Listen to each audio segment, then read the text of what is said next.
Hey, how's it going, everybody? Welcome to ZooBox. I'm Shaun, and I got some off-the-cuff movie reviews for you. So, I used to do this all the time, just kind of briefly give my thoughts about whatever I was watching.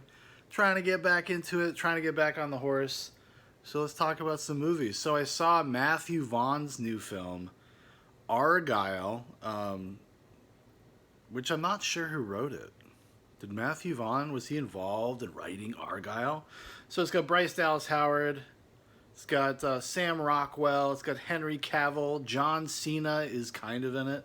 Henry Cavill and John Cena, spoiler alert, are kind of cameos. They're not featured very much, but John Cena is featured way less, which I was thankful for.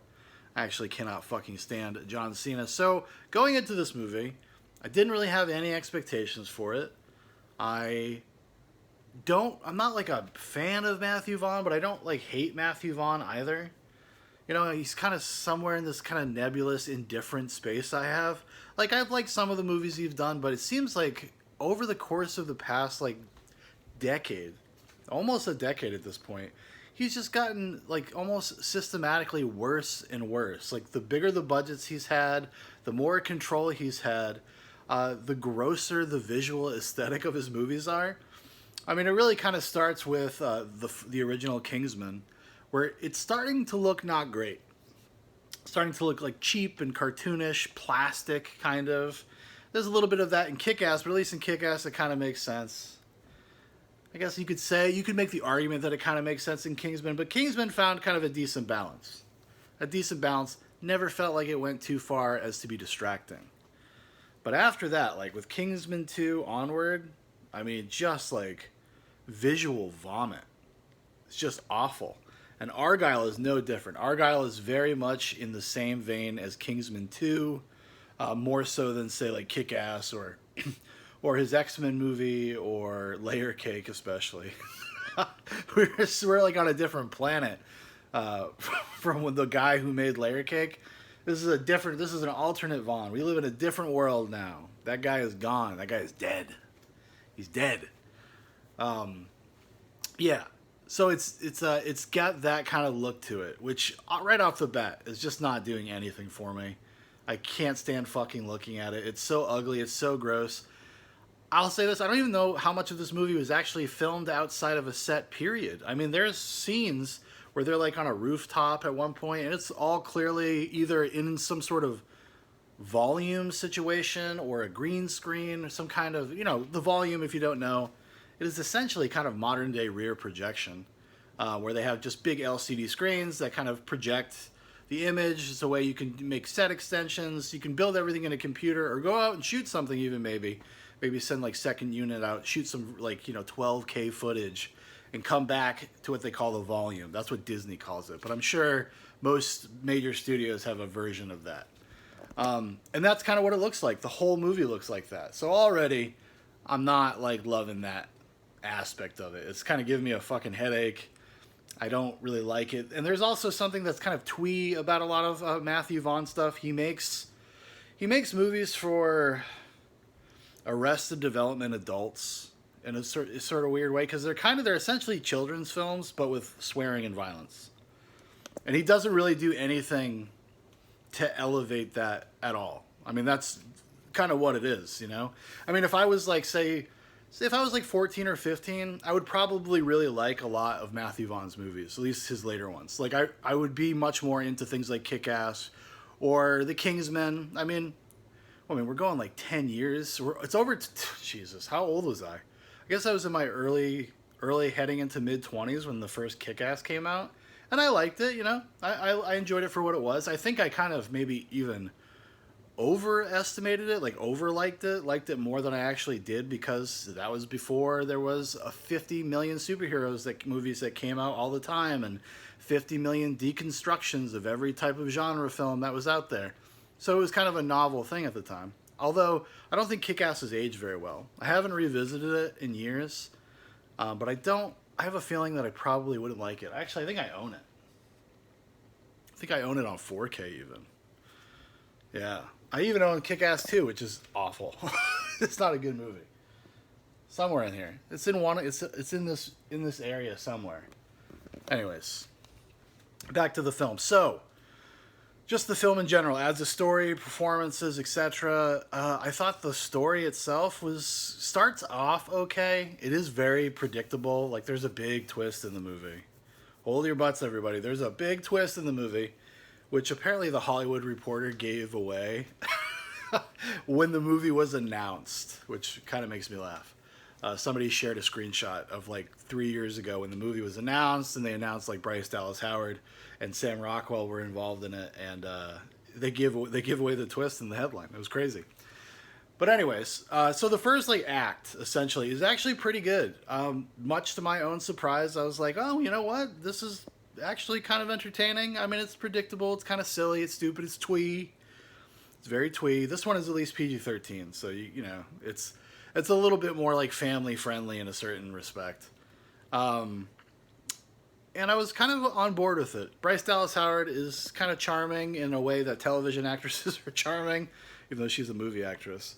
She gives a very television actress performance. Sam Rockwell is always entertaining. He's always fun to watch. He's not given a ton to do here. He's basically cast to be Sam Rockwell to one extent or another. Maybe a little more serious than the real Sam Rockwell is, but you know, and if you enjoy those people, if you just kind of enjoy them as people, their personalities, their personas as actors, I think you'll be at least somewhat like entertained, maybe even charmed by their level of chemistry. They actually play off each other pretty well. Certainly the best aspect of the movie is them. Henry Cavill and John Cena are barely in the movie. Like, I thought that the Henry Cavill thing was going to be way more present. And I think maybe even in earlier cuts of the movie, he probably was. And he probably didn't get cut out because of, you know, because they're trying to hide Henry Cavill or something. I think they cut him out because they just realized that it wasn't working very well. Several times, you know, Bryce Dallas Howard's character is like, she's a writer. And she's written this very famous spy series. I guess the main character's name is ARGYLLE in the series, which Henry Cavill does kind of like the representation of. And she will occasionally see ARGYLLE in Sam Rockwell's place, or see ARGYLLE kind of off to the side, like in reflections, giving her advice and stuff. A la, you know, Elvis in True Romance. You know what I mean? Something like that. Remember Elvis in the bathroom in True Romance? That is True Romance, isn't it? Is it True Romance that happens in? I'm pretty sure. I'm fairly certain. I can hear Val Kilmer saying, Clarence, come on, man. Give me a peanut butter and jelly sandwich. Give peanut butter and banana fried sandwich, man. Doesn't he say something like that? He doesn't say exactly that, but he definitely says, hey, Clarence. I just, yeah, so that was fine. And you could kind of tell that there was probably more of that in the movie than there ends up being. And it actually just ends up making the stuff with Henry Cavill completely superfluous, kind of pointless. Like, I understand why he's there when they're kind of retelling or doing kind of reenactments of stuff that happens in the book that she wrote. But in terms of being something like, she has some sort of psychosis where she keeps seeing ARGYLLE, and it doesn't really ever make sense. And they never really kind of establish it beyond something that is involved with a twist. Most of the other actors, there's a lot of cameos. Bryan Cranston is in it. Catherine O'Hara is in it. Is that her name, Catherine O'Hara? I'm having a huge brain fart here. The mom from Home Alone. She's in it. Bryan Cranston's in it. They're fine. They're not given a ton to do. You know, Bryan Cranston's supposed to be kind of like a comic book silly villain. He is. There's lots of stuff that I think that they, like, the intention is to satirize or to send up, like spycraft and spy movies and stuff like that. And none of it really connects very well because it's not like, the homages are not obvious enough for like a normie to connect with them. And I was trying, you know, it kind of reminded me of a little bit of like in like Flynn, more than like James Bond or something, you know, or some sort of 60s. Isn't there a series that kind of takes place in the 60s, like OSS 117 or something? It's like their like goofy James Bond comedy series. It's got that guy, that French actor, well, from The Artist. You know the one I'm talking about. That's kind of the vibe of the movie. And it just immediately starts falling apart. Like I said, the first act is kind of charming. It's predictable but entertaining. You're kind of following along. You're like, well, if I just follow these characters along, even a generic adventure, at some like I'm gonna enjoy it to one degree or another. But it just becomes so bad and so contrived and so stupid and so all over the place and so muddled towards the end that even the power, the chemistry of the cast does nothing for you. Does nothing for you. And there's a few people that really fucking phone it in. Like Sam Jackson, I think he was on set for like a day, maybe 2 days. And he gives the most phoned in fucking performance I've ever seen of Sam Jackson. And Sam Jackson, the last time he did something with Matthew Vaughn was actually pretty fun. Like he's the villain in the original Kingsman, and he's really fun in that movie. He's like an eco-terrorist that loves eating McDonald's. He's great. He's a lot of fun in that movie. And here, dude, like, I guess, I mean, because he's just not given anything to do. And he was obviously spent most of the time, like, sitting at a desk by himself. And he's just, like, really phoning it in. I mean, I haven't watched some of his more recent Marvel stuff. Maybe this is just kind of the mode he's in right now. He's at this point in his career. He's getting up there. You know, he's an older guy. But I was kind of shocked.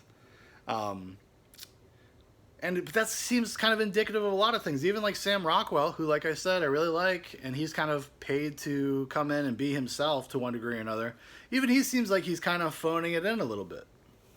Bryce Dallas Howard, she just gives a Bryce Dallas Howard performance. But you like that or you don't, you know. I'm kind of indifferent about her as an actress, but she seems like a nice person. So I give her that.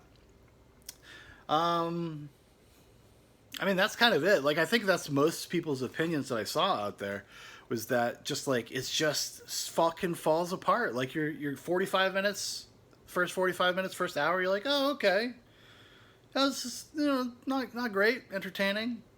And then something happens. It's like a flip is switched. And the movie just starts buckling under its own weight. It's crazy. And this twist is so dumb. It is so fucking dumb. I guess, you know, it wasn't the most expensive movie in the world, but apparently Matthew Vaughn talked Apple into giving him like $200 million for it. And they can't be too happy right now. The movie was a huge bomb. It was me, my wife, and like 2 other people in the theater. Not a lot of people were interested in it. And a lot of that has to do with it just being kind of a bad trailer. If you go back to, I think, the first episode of Goes to the Movies Live, the first one that we did, we watched the trailer for Argyle, and while there's some nice needle drops in that trailer, some effective needle drops in terms of the song dropping and the editing, it was a little hack, but it was fine. But the trailer is actually not that good, and it doesn't really tell you that much about the movie itself. So there wasn't a lot to like kind of latch onto. You knew it was some kind of spy action comedy movie, but it just didn't give you enough meat to really entice you at all. Honestly, I'm surprised I actually went to see it. I was kind of out of boredom that I ended up going to see it. Normally, I probably wouldn't see something like Argyle. I was just so desperate. I was like, I just want to go to a fucking theater and watch something. Well, that's what happens. Yeah, that's going to do it for me. I don't really have much else to say about it. Wildly disappointing, even though I had no expectations for it. Still bad, still disappointing. I don't know. We'll see what Matthew Vaughn's got up his sleeve next. Hopefully, I don't know, maybe he should just go back to being a producer. You know what I mean? He was a good producer. He used to produce all the Guy Ritchie movies. When Guy Ritchie was more consistently good, Matthew Vaughn was his producer. Maybe that was part of the deal. Maybe he's got that magic touch, that magic sauce. Or maybe it's because Guy Ritchie's been getting better again. Like, he's been kind of coming back to original form. So Matthew Vaughn's had to go down. The world just needs balance. You can't have 2 of these fuckers running around making good movies. You know what I mean? It just wouldn't be cool. All right, everybody. Thank you for watching. Thank you for listening. And make sure to check us out over here, right here on YouTube.com and Rumble and X. Check us out. We do Goes to the Movies Live every other Thursday. I do it with my buddy Jeremy. The one coming up this week, we're going to be looking at Stephen King's Rob Reiner's Misery. It should be a lot of fun. And on top of that, we're just going to talk about, you know, the movie news of the past couple weeks, maybe watch a trailer or two, break them down. It's always a good time when me and Jeremy get together. So stay tuned for that, and thanks for watching. Adios.